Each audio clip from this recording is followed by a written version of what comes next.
بسم اللہ الرحمن الرحیم۔ شروع اللہ کے نام سے جو بڑا مہربان نہایت رحم والا ہے۔ السلام علیکم ورحمۃ اللہ وبرکاتہ۔ آج کا ہمارا موضوع ہے موت کی کیفیت۔ حضرت براء بن عازب رضی اللہ تعالیٰ عنہ بیان کرتے ہیں کہ ہم رسول صلی اللہ علیہ وسلم کے ساتھ ایک انصاری کا جنازہ لے کر نکلے۔ ہم قبرستان میں پہنچے تو ابھی اس کے لیے قبر تیار نہیں کی گئی تھی، چنانچہ رسول صلی اللہ علیہ وسلم قبلہ رخ ہو کر بیٹھ گئے اور ہم بھی آپ کے ارد گرد پرسکون ہو کر بیٹھ گئے، جیسے ہمارے سروں پر پرندے بیٹھے ہوئے ہوں۔ آپ صلی اللہ علیہ وسلم کے ہاتھ میں ایک لکڑی تھی جس سے آپ زمین کو کچھ کورید رہے تھے۔ اس دوران آپ صلی اللہ علیہ وسلم کبھی آسمان کی طرف دیکھتے تو کبھی زمین پر دیکھتے۔ آپ صلی اللہ علیہ وسلم نے 3 بار اوپر نیچے دیکھا، پھر فرمانے لگے، تم عذاب قبر سے اللہ کی پناہ طلب کیا کرو۔ آپ صلی اللہ علیہ وسلم نے 3 بار اسی طرح سے فرمایا اور یہ دعا کی، اللہم انی اعوذ بک من عذاب القبر، اے اللہ میں عذاب قبر سے تیری پناہ میں آتا ہوں۔ پھر آپ صلی اللہ علیہ وسلم نے فرمایا، بے شک بندے مومن جب دنیا سے رخصت ہو کر آخرت کی طرف جانے لگتا ہے تو آسمان سے سفید چہرے والے فرشتے اس کی طرف نازل ہوتے ہیں۔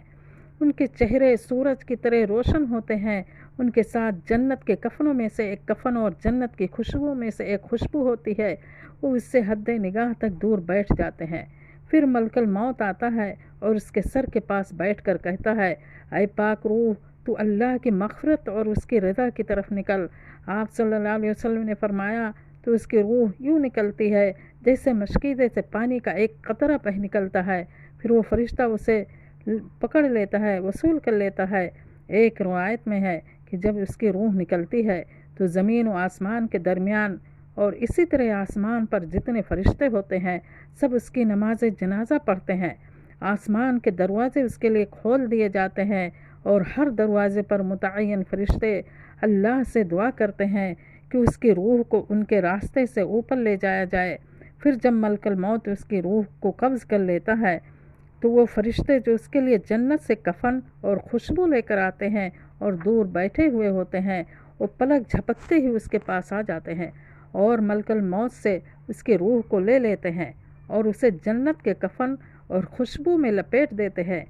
یہی معنی ہے اللہ کے اس فرمان کا، توفتہ رسولنا وہم لا یفرطون، یعنی اس کی روح ہمارے بھیجے ہوئے فرشتے قبض کر لیتے ہیں اور وہ ذرا کوتاہی نہیں کرتے ہیں، اور اس کی روح سے زمین پر پائی جانے والی سب سے اچھی کستوری کی خوشبو پھوٹ نکلتی ہے۔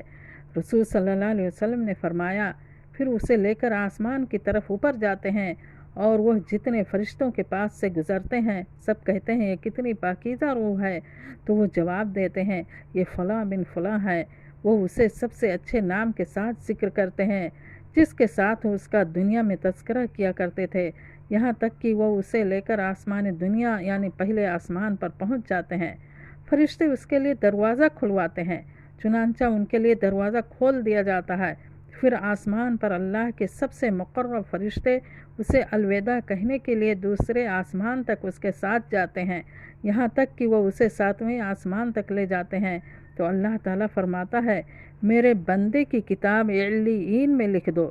وما ادراک ما علیون کتاب مرقوم یشہدہ المقربون، یعنی تجھے کیا پتہ کہ علیین کیا ہے، وہ تو لکھی ہوئی کتاب ہے، مقرب فرشتے اس کا مشاہدہ کرتے ہیں، لہذا اس کی کتاب علیین میں لکھ دی جاتی ہے۔ پھر کہا جاتا ہے اسے زمین کی طرف لوٹا دو، کیونکہ میں نے ان سے وعدہ کیا ہے کہ میں نے انہیں اسی سے پیدا کیا ہے، میں اسی میں لوٹاؤں گا، پھر ایک بار پھر انہیں اسی سے اٹھاؤں گا۔ پھر آپ صلی اللہ علیہ وسلم نے فرمایا، بے شک کافر بندہ، ایک روایت میں ہے فاجر کا لفظ ہے، جب دنیا سے منقطع ہو کر آخرت کی طرف جانے لگتا ہے تو آسمان سے سخت دل اور مضبوط اور سیاہ چہروں والے فرشتے اس کی طرف نازل ہوتے ہیں۔ ان کے ساتھ جہنم کا ایک ٹاٹ ہوتا ہے، وہ اس سے حد نگاہ تک دور بیٹھ جاتے ہیں۔ پھر ملک الموت آتا ہے اور اس کے سر کے پاس بیٹھ کر کہتا ہے، اے ناپاک روح، تو اللہ کی ناراضگی اور اس کے غضب کی طرف نکل۔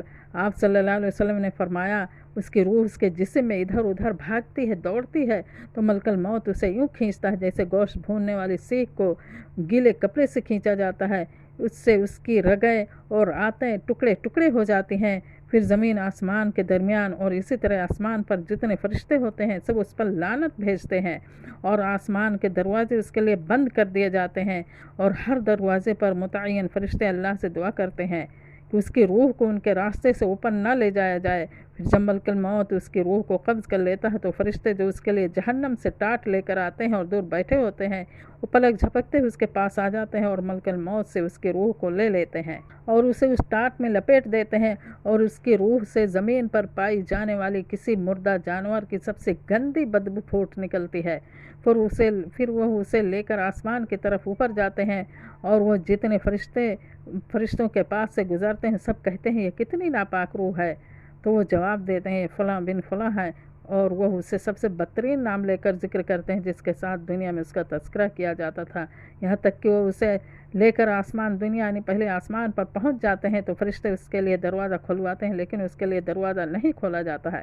پھر رسول صلی اللہ علیہ وسلم نے فرمایا، لا تفتح لهم ابواب السماء ولا يدخلون الجنة حتى يلج الجمل في سم الخياط، یعنی ان کے لیے آسمان کے دروازے نہیں کھولے جاتے ہیں اور وہ ہرگز جنت میں داخل نہیں ہوں گے یہاں تک کہ اونٹ سوئی کے سوراخ میں داخل ہو جائے۔ کہ اللہ تعالیٰ کا فرمان ہے۔ چنانچہ اللہ تعالیٰ فرماتا ہے، اس کی کتاب سجین یعنی سب سے نچلی زمین میں لکھ دو، پھر کہا جاتا ہے اسے زمین کی طرف لوٹا دو، کیونکہ میں نے ان سے وعدہ کیا ہے کہ میں انہیں زمین سے پیدا کیا ہو انہیں میں لوٹاؤں گا۔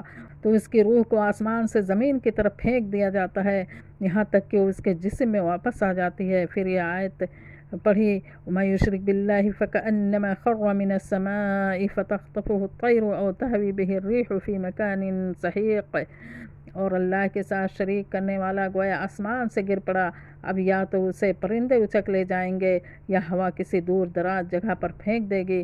چنانچہ اس کی روح کو اس کے جسم میں واپس لوٹا دیا جاتا ہے تو اس کے ساتھی جب اسے دفن کرنے کے بعد واپس پلٹ رہے ہوتے ہیں، وہ ان کے جوتوں کی آہٹ سن رہا ہوتا ہے۔ پھر اس کے بعد 2 فرشتے آتے ہیں جو اسے جھڑک کر بٹھا دیتے ہیں اور اس سے سوال کرتے ہیں، تمہارا رب کون ہے؟ وہ جواب دیتا ہے، ہائے مصیبت میں نہیں جانتا۔ پھر اس سے پوچھتے ہیں، تمہارا دین کیا ہے؟ تو وہ کہتا ہے، ہائے مصیبت میں نہیں جانتا۔ پھر اس سے کہتے ہیں وہ آدمی کون ہے جسے تم میں نبی بنا کر بھیجا گیا تھا؟ تو اسے آپ صلی اللہ علیہ وسلم کا نام نہیں یاد آتا ہے، چنانچہ وہ کہتے ہیں کہ وہ محمد صلی اللہ علیہ وسلم ہیں۔ وہ کہتا ہے، ہائے مصیبت میں نہیں جانتا، میں نے لوگوں سے سنا تھا کہ وہ آپ کا تذکرہ کیا کرتے تھے۔ تو کہا جاتا ہے، تم نے نہ معلوم کیا اور نہ قرآن پڑھا۔ پھر آسمان سے ایک ندا آتی ہے کہ اس نے جھوٹ بولا ہے، لہٰذا اس کے لیے جہنم کا بستر بچھا دو اور اس کے لیے جہنم کا ایک دروازہ کھول دو۔ نبی کریم صلی اللہ علیہ وسلم نے فرمایا، چنانچہ اسے جہنم کی بدبودار اور گرم ہوا آتی ہے اور اس کی قبر کو اتنا تنگ کر دیا جاتا ہے کہ اس کی دونوں طرف کی پسلیاں باہم مل جاتی ہیں۔ اس کے پاس ایک بدصورت شخص آتا ہے جس کا لباس انتہائی بدنما ہوتا ہے اور اس سے بہت گندی بدبو پھوٹ رہی ہوتی ہے۔ وہ کہتا ہے، تمہیں اس چیز کی خوشخبری ہو جو تمہارے لیے بری ہے، یہی وہ دین ہے جس کا تم سے وعدہ کیا گیا تھا۔ تو وہ کہتا ہے، اور تمہیں بھی اللہ تعالیٰ بدی ہی کی خوشخبری دے، تم کون ہو؟ تمہارا چہرہ تو وہ چہرہ ہے جو شر ہی کو لاتا ہے۔ وہ جواب دیتا ہے، میں تمہارا برا عمل ہوں، اور اللہ کی قسم ہے میں نے تمہیں ہمیشہ اس حالت میں دیکھا کہ تم نیکی کے کام میں دیر کیا کرتے تھے اور اللہ کی نافرمانی بہت جلد کیا کرتے تھے، سو اللہ تعالیٰ تمہیں برا بدلہ دے۔ پھر اس پر ایک اندھے، بہرے اور گونگے کی ڈیوٹی لگا دی جاتی ہے جس کے ہاتھ میں ایک لوہے کی سلاخ ہوتی ہے، اگر وہ اسے ایک پہاڑ پر مارے تو وہ مٹی ہو جائے، پھر وہ اس کے ساتھ اسے مارتا ہے یہاں تک کہ وہ مٹی ہو جاتا ہے۔ اس کے بعد اللہ تعالیٰ اسے پہلی حالت میں کر دیتا ہے، وہ پھر اسے اس کے ساتھ مارتا ہے جس سے وہ ایسی چیخ مارتا ہے کہ جسے جن و انس کے سوا کائنات کی ہر چیز سنتی ہے۔ اس کے لیے جہنم کا ایک دروازہ کھول دیا جاتا ہے اور جہنم ہی کا ایک بستر اس کے لیے بچھا دیا جاتا ہے، اور وہ اللہ سے دعا کرتا ہے کہ کہ اے میرے رب قیامت قائم نہ کر۔ اللہ رب العالمین سے دعا ہے کہ اللہ تعالی ہمیں جہنم کی آگ سے اور قبر کے عذاب سے بچائے، آمین۔